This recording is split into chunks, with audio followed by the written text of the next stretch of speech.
आषाढी एकादशीच्या दुसऱ्या दिवशी म्हणजे द्वादशीला उपवास सोडण्यासाठी वाघाटी या फळाची भाजी बनवली जाते। साधारण पेरूसारखं दिसणारं हे फळ, याचे 4 भाग आपण करून घेऊया। एक गाणं सुद्धा आहे बघा। आषाढी एकादशी पंढरीच्या लाला, रुक्मिणीला विशिडी वाघाटीच्या येला। वाघाटी हे फळ अडचणीत आणि वेलावरती येतं। वर्षातून एकदा या फळाची भाजी आवर्जून खाल्ली गेली पाहिजे।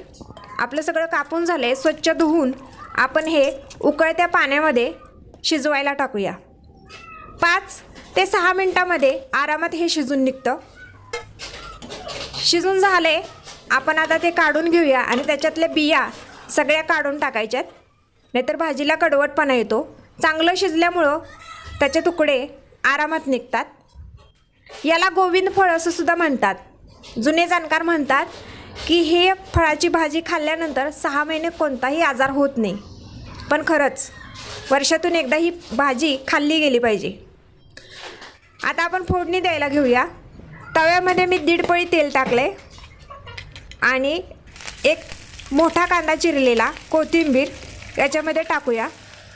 त्याच्यामध्ये हळद टाकून, जिरे टाकून परतून घेऊया। चांगलं परतलं की त्याच्यामध्ये ठेचून घेतलेला लसूण आणि थोडीशी कोथिंबीर ती सुद्धा टाकूया। टोमॅटो टाकूया आणि हे चांगलं मिनिटभर परतून घेऊया। परतून झालं की त्याच्यामध्ये घरची चटणी, मीठ, थोडासा गरम मसाला, 1 तासभर भिजून घेतलेली हरभऱ्याची डाळ आणि वाघाटे टाकून चांगलं परतून घेऊया। आता फक्त पाण्याचा शिंतोडा देऊन 1 मिनिटासाठी आपल्याला ते झाकून ठेवायचे, म्हणजे ती भाजी तयार होईल। ही रेसिपी तुम्हाला कशी वाटली? आवडली तर लाईक करा, शेअर करा, सबस्क्राईब करा आणि ही भाजी आवर्जून खा।